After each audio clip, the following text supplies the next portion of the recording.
Power series का हमारा जो है हम लोग उसका सोल्यूशन देखेंगे कि वो डिफरेंशियल इक्वेशन में किस तरह यूज़ होता है, ठीक है। तो अभी जो है ये हमारे पास एक इक्वेशन लिखी गई है, यहाँ पे हमें सेकंड ऑर्डर डिफरेंशियल इक्वेशन लिखी गई है और यहाँ पे हमारे पास y की एक वैल्यू दी गई है जो कि हमारा कांस्टेंट सी एन और वेरिएबल x की पावर n दिया गया है, ठीक है। इंटरवल 0 से लेकर हमारा इन्फिनिटी तक है। ये जो इक्वेशन यहाँ पे हमारे पास लिखी गई है इस वक्त हम इसे एरियज इक्वेशन भी कहते हैं, ठीक है। अभी हम इसका सोल्यूशन देखेंगे हम लोग पावर सीरीज़ के साथ कैसे करते हैं और हमारा मेथड क्या है। फर्स्टली हमारे पास क्या है कि y की हमें वैल्यू दी गई है लेकिन y डेरिवेटिव यानी डबल प्राइम की वैल्यू हमारे पास नहीं है, तो पहले हम इसका फर्स्ट प्राइम ले लेते हैं। जब हम फर्स्ट प्राइम लेंगे तो हमारे पास जो है n की वैल्यू भी है वो चेंज होगी। जब n की वैल्यू चेंज होगी तो हमारी 0 से चेंज होकर 1 पे आ जाएगी, ठीक है। और हमारी सी एन के साथ हम लोग n लिखेंगे क्योंकि हमारा n जो है स्टार्टिंग में आ जाएगा और x की पावर n-1 ये हमारा फर्स्ट डेरिवेटिव आ गया। अब सेकंड डेरिवेटिव के बाद हमारे पास अगेन n की वैल्यू जो है वो हमारी चेंज होगी। n की वैल्यू क्यों चेंज करें, क्योंकि हमारे जो सीरीज़ में n की वैल्यू होती है ना वो स्टार्टिंग टू 0 होती है, माइनस में कभी भी नहीं जाएगी। अगर यहाँ पे हम 0 रख देते तो 0-1 जो होगा वो -1 की वैल्यू में आ जाएगा और -1 की वैल्यू से हमारी सीरीज स्टार्ट नहीं हो सकती, ठीक है। तो इसीलिए हम लोगों को यहाँ पे n की वैल्यू साथ साथ चेंज करनी पड़ी है। यहाँ पे मैं 2 लिखूँगी, क्यों लिखूँगी मैं ये भी बता देती हूँ। यहाँ पे पहले मैं ये बता दूँ n ये वाला सेम आ गया और n-1 ये हमारे पास आ गया, ठीक है। सी एन इंटू एक्स की n-2 n-1 और -1 जो हमारा फॉर्मूले का आ गया वो -2 का आ गया। अब यहाँ पे मैंने 2 लिखा हुआ है, 2 - 2 = 0 आ गया, लेकिन यहाँ पे अगर 0 होता तो वो -2 में चली जाती और -2 में अगेन हमारी इक्वेशन जा नहीं सकती। ये वाली वैल्यू और ये वाली वैल्यू जो है हम लोग अपनी डिफरेंशियल इक्वेशन की जो सेकंड टर्म मतलब ऑर्डर की वैल्यू है इक्वेशन है उसके अंदर सब्स्टिट्यूट कर लेते हैं, ठीक है। हमारे पास वैल्यू आ जाएगी n = 2 n × n-1 C n x n-2 plus x ये हमारा जो इक्वेशन का है एंड अगेन हमारे पास सिंपल y की जो वैल्यू है n = 0 सी एन एक्स की n और = 0 क्योंकि होमोजीनियस इक्वेशन हमेशा = 0 होगी, ठीक है। अब यहाँ पे जो हमें करना है वो क्या करना है, सबसे पहले हमें उसके जो n यानी कि यहाँ पे जो वैल्यूज़ हैं इन्हें सेम करना है, यानी कि हमें x की पावर्स को सेम करना है यहाँ पे और यहाँ पे। जब हमें x की पावर्स को सेम करना है ना तो हमारे पास दो तरीके हैं। एक तो तरीका ये है कि हम लोग सिंपली पहले x की पावर्स को सेम करें, उसके बाद जो है इन दोनों इक्वेशंस के जो स्टार्टिंग पॉइंट्स हैं उनको सेम लाएं, ठीक है। क्योंकि यहाँ पे अगर हम 2 को सब्स्टिट्यूट करते हैं तो हमारे पास सॉरी यहाँ पे मेरा n+1 आएगा, यस क्योंकि यहाँ पे मेरा n+1 आ गया। मुझे एक स्टेप करना है वो मैंने अभी किया नहीं, वो पहले कर दूँ मैं। Okay n = 2 n × n-1 C n x-2 इसमें तो कोई चेंजिंग नहीं आई, लेकिन ये जो x है हमारा इसको हमें इसके साथ लिखना है क्योंकि हम लोग साइड पे अलग से नहीं लिख सकते। तो हमें क्या करना है, यहाँ पे इसकी पावर 1 है, ठीक है, और यहाँ पे n है। अगर हम लोग 1 और n के अंदर हम लोग उन दोनों को सम कर देंगे सी एन = x n+1 = 0 हमारा ये टर्म आ जाएगी, ठीक है। अब क्या करना है, अब हमें जो करना है इनकी पावर्स को सेम लेके आना है। अब हम सेम कैसे लेके आएंगे, हमारे पास दो मेथड्स हैं। एक मेथड ये है कि हम पहले ही यहाँ पे उनकी पावर्स को किसी तरह सेम कर दें, यानी कि यहाँ पे अगर मैं 2 को सब्स्टिट्यूट करती हूँ, मैं थोड़ा सा रफ अमल करके दिखा देती हूँ कि सपोज यहाँ पे मैं 2 को कर रही हूँ, 2 - 2 क्या हो जाएगा x की 0, लेकिन यहाँ पे अगर मैं वैल्यू n की सब्स्टिट्यूट कर रही हूँ तो 0 + 1 और हमें x की पावर दे रहा है 1, ठीक है। तो ये दोनों आपस में इक्वल नहीं है, मुझे इसको इक्वल बनाना पड़ेगा। एक तो तरीका ये है कि पहले मैं इनको दोनों को इक्वल करूं और फिर जो है x की वैल्यू को चेंज करूं k की वैल्यू से। k एक हमारा डमी वेरिएबल जिसके साथ हमें वैल्यूज़ को जो है चेंज करना है, यानी x की वैल्यूज़ को n की वैल्यूज़ को सब्स्टिट्यूट करेंगे, ठीक है। और यहाँ तो मेरा अभी मैं इनको चेंज कर लेती हूँ और बाद में फिर जो है वो डमी वेरिएबल के साथ n की वैल्यू को चेंज कर दूँगी, ठीक है। अभी जो मैं करने लगी हूँ वो पहले मैं इसको इक्वल लेके आऊँगी। इक्वल लेके आने का मेरे पास मेथड ये है कि मुझे एक दफ़ा इसका सोल्यूशन यानी कि n की वैल्यू को सब्स्टिट्यूट करना है। मैं एक दफ़ा n की वैल्यू को सब्स्टिट्यूट कर देती हूँ, 2 × 2 - 1 सी की 2 x 2 - 2, ठीक है। अब आगे जो हमारे पास इक्वेशन बचेगी, यहाँ पे हमारे 2 की वैल्यू सब्स्टिट्यूट होगी तो बाकी हमारे पास बचेगा वो होगा n = 3। अब हमारे पास जो इक्वेशन आएगी इन्फिनिटी तक जाएगा वो n × n-1 C n x की n-2, ठीक है। ये हमारे पास सेम वैसे आ गया और अगली जो इक्वेशन मतलब अगला जो सीरीज़ है वो भी हमारे पास वैसे की वैसे आ जाएगी n+1 = 0, ओके। अब अब जो मेरे पास हुआ है, अब इसको मैं अपना सिंप्लीफाई कर लेती हूँ। ये मेरे पास 2 - 1 2 आ गया, C2 x की 0 है वो 1 आ गया, वो मैं लिखूँगी। लेकिन अब जो यहाँ पे मेरी चीज़ आई है वो दोनों ये x की पावर्स जो होगी वो सेम होगी। कैसे? x की 3 - 2 जो होगी वो मुझे x वैल्यू देगा, और यहाँ पे भी 0 + 1 जो है वो मुझे x वैल्यू दे रहा है। अब x की वैल्यू जो है वो पहले मुझे सेम करनी होती है, और यहाँ पे मेरी x की वैल्यू जो है वो सेम हो चुकी है, ठीक है। अब आगे जो काम करना है मेरे पास, मैं सीरीज़ को वैसे ही लिख लेती हूँ अभी, क्योंकि मैं ताकि आगे हमें ईजी रहे। n × n - 1 Cn x की n - 2 plus infinity n = 0 Cn x n + 1 = u। अब हमें क्या है, इसको डमी वेरिएबल्स के साथ चेंज करना है। अब हमें डमी वेरिएबल्स के साथ चेंज करना है, तो हम लोग सबसे स्टार्टिंग जो करते होते हैं n की पावर्स के साथ ही करते होते हैं, मतलब x की पावर्स के साथ करते हैं। तो यहाँ पे मैं क्या करूँगी, k = n - 2, और यहाँ पे करूँगी k = n + 1, ठीक है। यहाँ पे हम लोग n को ले आएंगे तो हमारे पास क्या आएगा, k + 2, और यहाँ पे हमारे पास अगर n लिख लेते हैं तो k - 1, ठीक है। अब हमें ये वैल्यूज़ जो है n की जगह सब्स्टिट्यूट करनी है, जहाँ जहाँ हमारा n है वहाँ पे, ठीक है। तो अब जब हम सब्स्टिट्यूट करेंगे तो पहले तो C2 अगेन वैसे का वैसे आ जाएगा हमारे पास, और यहाँ पे भी हमें चेंजिंग करनी है, okay. Infinity k + 2 = 3, k + 2 n की जगह, और k + 2 - 1 C k + 2 x की पावर k + 2 - 2, ठीक है। हमारे पास एक टर्म ये आ गई, और दूसरी टर्म क्या होगी, इन्फिनिटी। अब जो है, अब हमें ये वाली वैल्यू पुट करनी है। दोनों सीरीज़ के लिए अलग अलग वैल्यूज़ होंगी। k की पावर है k - 1 = 0, C k - 1, और x की पावर k - 1 + 1, ओके, = 0। अब ये -1 + 1 से कैंसिल हो गया, यहाँ पे 2 2 के साथ कैंसिल हो गया। अब हम इसे सिंप्लीफाई करके लिख लेते हैं कि हमें सिंप्लीफाई करके हमारे पास क्या टर्म्स आ रही है, ठीक है। 2C2 प्लस ये 2 यहाँ पे इस तरफ जाएगा तो माइनस हो जाएगा, और हमारे पास 1 वैल्यू आ जाएगी। इन्फिनिटी k = 1, k + 2 आ गया, ठीक है। और ये आ जाएगा k + 1 C × k + 2, और x की पावर जो होगी हमारी k में चेंज होगी, ठीक है।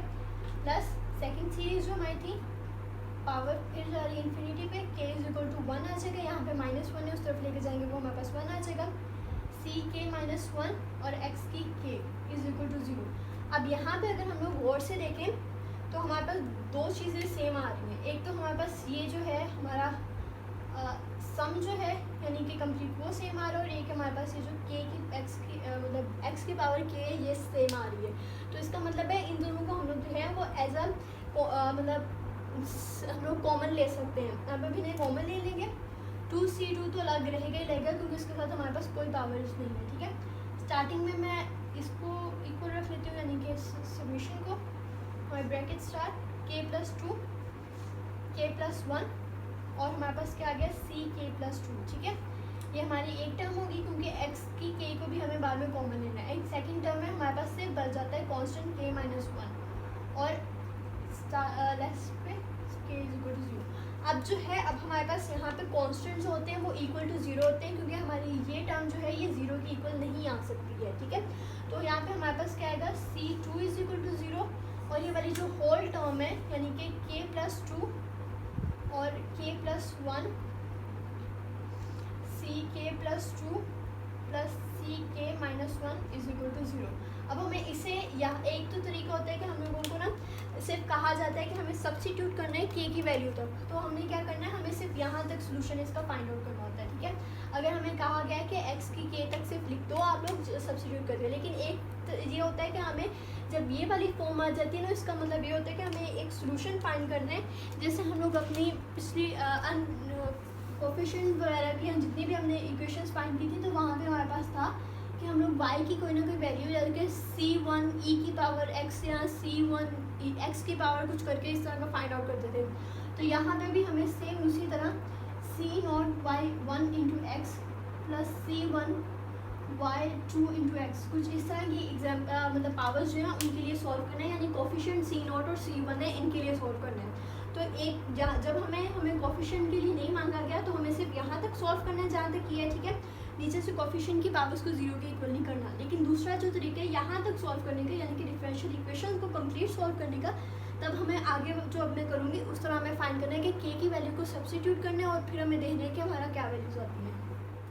अब जो है हमें मतलब एक तो हमारे पास सी कांस्टेंट आ गया और दूसरा हमारे पास सी आ गया कांस्टेंट। तो यहाँ पे C2 की वैल्यू लेंगे तो हमारे पास इक्वल टू 0 आ गई।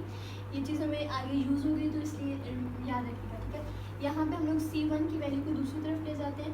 तो यहाँ पे हमारे पास आ गया k+2 k+1 into C k+2 is equal to minus C k-1, ठीक है।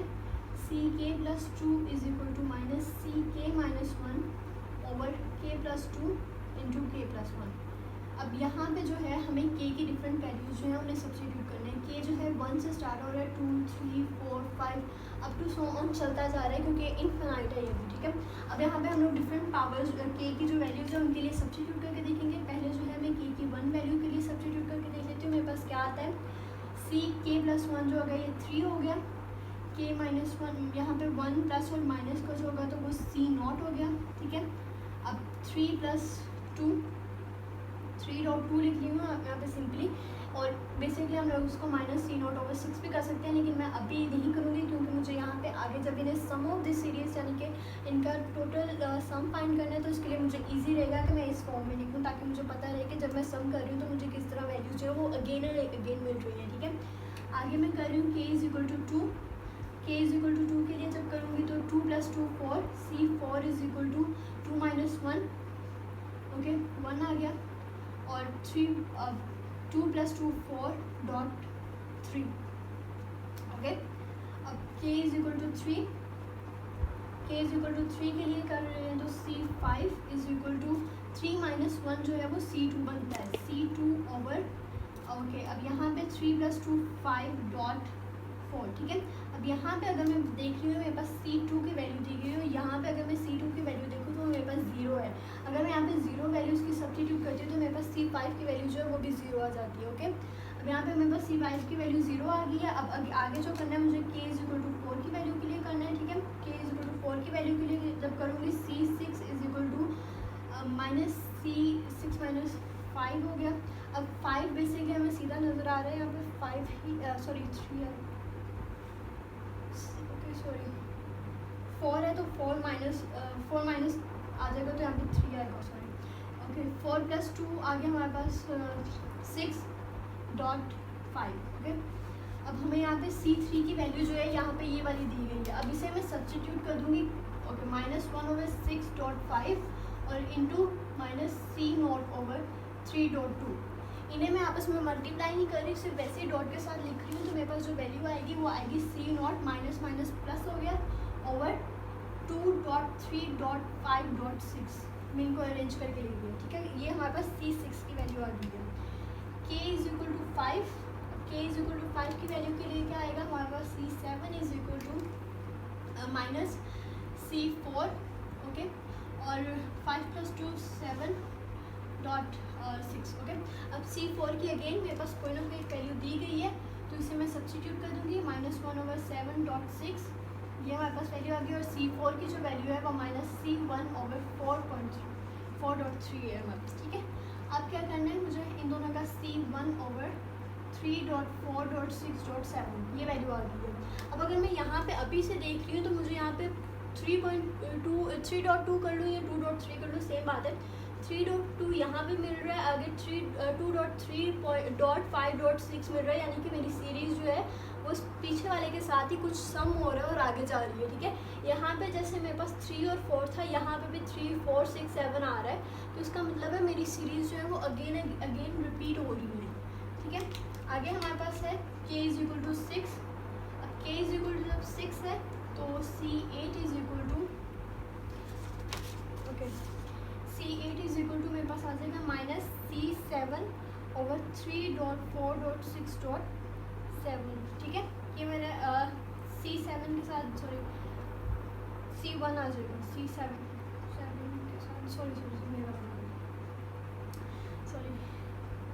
ओके, -C5/56 आएगा टोटल सम जो होगा इसका। और यहाँ पे C5 है तो इसका मतलब है C5 की यहाँ पे हमारे पास वैल्यू थी जो कि 0 थी और मैं इक्वल टू C8 भी हमारा 0 आ गया, ठीक है। हमें ये वैल्यूज़ आगे सब्स्टिट्यूट करनी है, इसलिए हमारे लिए ज़रूरी है कि हम लोग फाइंड आउट करें। आप ज़रूरी नहीं है कि सबकी फाइंड आउट करें, हम लोग यहीं तक रख लेते हैं, इससे ज़्यादा नहीं करते फाइंड। तो क्योंकि आगे मैंने जैसे कहा था कि हमें एक फॉर्मूला है जिसके हमें आंसर जो है वो फाइंड करना है, यानी कि y is equal to C0/1x और प्लस C1 y2x जो है इसे फाइंड आउट करना है, ठीक है। तो इसके लिए हमारे लिए ज़रूरी था कि हम इन सारी वैल्यूज़ को फाइंड करें। अब अगर इन सारी वैल्यूज़ को हम लोग सिंप्लीफाई करके देख लेते हैं, तो यहाँ पे C1 है, यहाँ पे C0 है। अगेन हमारे पास ये वाली वैल्यू फिर C1 और C0 है, यानी कि सारी की सारी हमारी वैल्यूज़ जो हैं वो C0 और C1 के गिर्द घूम रही हैं, उससे ज़्यादा नहीं जा रही। जहाँ पे हमारे पास C2 आ जाता है वो 0 हो जाती है, देन C5 भी हमारे पास 0 है, C8 भी 0 है, ठीक है। सारी वैल्यूज जो है हमारी C1 और C0 पे है, ठीक है। तो इसीलिए हमारा पर्टिकुलर सोल्यूशन जो होगा वो उस हिसाब से होगा, ठीक है। अब अगर हम लोग इसको अपनी सीरीज़ यानी कि जो हमारी इक्वेशन थी उसके थ्रू कर लेते हैं, y is equal to x is equal to 0 Cn x की n, ये हमारे पास एक वैल्यू थी। इसके अंदर y x की n की सॉरी जो डिफरेंट वैल्यूज़ हैं वो सब्स्टिट्यूट करके देख लेते हैं। तो हमारे पास क्या आएगा, C0 x की 0 होगी वो 1 हो गया, C1 x की 1 plus C2 x square plus C3 x cube plus C4 x4 plus so on, ठीक है। आप जितनी चाहे आगे लिख सकते हैं, और फिर वो आप लिखी हुई तो आपको k की वैल्यूज़ के साथ भी सम अप करके यानी k की वैल्यू को भी सब्स्टिट्यूट करके आंसर निकालना पड़ेगा, तभी हम इसमें पूरा कर सकेंगे। मैं अभी कम किया तो मैं अभी यहाँ पे कम ही रख रही हूँ, ठीक है। अब जो है मैं यहाँ पे वैल्यूज़ जो है उन्हें सब्स्टिट्यूट कर दूँगी। C0 की मेरे पास कोई वैल्यू नहीं है, यहाँ पे कोई भी निकाली हुई वैल्यू नहीं है, तो मैं इसको एज इट इज़ C0 लिख रही हूँ। C1 की भी मेरे पास कोई वैल्यू नहीं है, तो मैं उसको एज इट इज़ C1 लिख रही हूँ। C2 की मेरे पास वैल्यू थी जो कि 0 थी, तो यहाँ पे मैं 0 लिख दूँगी। C3 की जो मेरे पास वैल्यू है वो है माइनस, तो यहाँ पे आ जाएगा minus C0 x cube over 2.3, ठीक है। आगे मेरे पास C4 की भी कोई ना कोई वैल्यू है, माइनस C1 x4 यहाँ पे हमारे सीरीज़ का आ जाएगा ओवर 3.4। अब मेरे पास आगे भी वैल्यूज़ निकाली गई, मैंने सीरीज़ में वैसे नहीं लिखी, लेकिन मैं कुछ को सब्स्टिट्यूट कर दूँगी। 5 जो था C5 वो भी हमारे पास 0 था, C6 की वैल्यू जो है हमारे पास वो भी कोई ना कोई है, तो C6 की वैल्यू है C0 x क्यूब x6 2.3.5.6 और C7 की वैल्यू जो है वो हमारे पास है C1। हमें ये भी ख्याल रखना है कि हम लोग ये माइनस जहाँ पे आ रहा है हमें सीरीज़ के अंदर भी वो माइनस लिखना है, 3.4.6.7 एंड प्लस सो ऑन, ठीक है। मैं अभी यहीं पे रख रही हूँ। अब जो चीज़ है मुझे y1 और y2 फाइंड आउट करना है। y1 के साथ मेरा C0 है और y2 के साथ जो है मेरा वो है C1, ठीक है। मैं ग्रुपिंग कर लूँगी किस तरह, मैं इनको C0 और C1 वाली वैल्यूज़ को अलग कर लूँगी। C0 वाली जो भी वैल्यूज़ होंगी उनको अलग लिखूँगी और C1 वाली जो वैल्यूज़ हैं उनको अलग लिखूँगी। जब मैं इस तरह करूँगी तो मैंने क्या करना है, यहाँ पे मैं लिख लेती हूँ y1 इंटू एक्स, क्योंकि मुझे C1 वाली वैल्यूज़ चाहिए, तो मैं C1 को साथ लिखूँगी नहीं, क्योंकि यहाँ पे भी C1 लिखा होगा, यहाँ इन सब में से भी जब C1 कॉमन होंगी तो आपस में कट हो जाएगा, मेरे पास सिर्फ y1 x और इधर जो सीरीज़ बचेगी वही बचेगी। अब यहाँ पे ये वाली वैल्यू है हमारे पास, ये वाली वैल्यू है, और फिर हमारे पास ये वाली वैल्यू है। इस तरह की जितनी भी वैल्यूज़ हैं वो हम सारी के सारी एक साथ लिख लेते हैं। थोड़ा सा मैं नीचे करके लिख लेती हूँ y1 इंटू एक्स, ठीक है। C0 को कॉमन ले लिया था, ऑब्वियसली वो कैंसिल हो गए, तो यहाँ पे हमारे पास 1 बच गया, माइनस एक्स क्यूब ओवर 6, यानी कि 2.3 भी मैं लिख सकती हूँ, मैं 2.3 ही लिखूँगी, plus okay x cube x6 over 2.3.5.6 and plus so on, x9 आ जाएगा, फिर बाकी आगे आ जाएंगे। अब इसका एक तो तरीका ये है कि मैं यहीं तक इसको छोड़ दूँ, मैं पहले दूसरी वाली लिख लेती हूँ यानी कि C1 वाली, उसके बाद मैं आपको बताती हूँ कि हमें दूसरा तरीका क्या करना है, ठीक है। यहाँ पे जो है मुझे C1 वाली जितनी भी वैल्यूज़ हैं उन सबको इकट्ठा करना है, मेरे पास जितनी भी होंगी, ठीक है। यहाँ पे हो जाएगा मेरे पास x minus x4 over 3.4 okay, plus x7 over 3.4.6.7 plus sorry minus आएगा, अगेन मेरा आगे माइनस और अगेन सो ऑन चलता जाएगा, ठीक है। मैं अभी इतना ज़्यादा नहीं लिखती हूँ। अब मुझे क्या करना है, दो तरीके, या तो इनको यहीं तक छोड़ दूँ या तो इनका सबमिशन लेके मैं उनके उस फॉर्म में लिखूँ। 1 बाहर ही आ जाएगा, ठीक है। 1 को बाहर रहने के बाद प्लस का साइन आएगा और आगे मुझे क्या करना है, मैं अब थोड़ा सा रेस कर रही हूँ ताकि हमें इजीली नज़र आ जाए कम कर रही प्लस ओके समीशन, फिर इन्फिनिटी तक जाएगा ये, n 0 से स्टार्ट होगा, सॉरी n नहीं, हम यहाँ पे k की वैल्यू के साथ काम कर रहे हो, k हमारा 1 से स्टार्ट होगा, k is equal to 1 okay. और अगली जो है मुझे इन सब का सम कुछ इस तरह से कोई एक ऐसी पर्टिकुलर वैल्यू बनानी है कि जो हर इंटरवल पे अगर मैं k की वैल्यू को चेंज करती जाऊँ तो मुझे कुछ इसी तरह की सीरीज़ जो है वो मिले। जो इस तरह की सीरीज़ के लिए मुझे काम करना है तो वो मेरे पास आएगा -1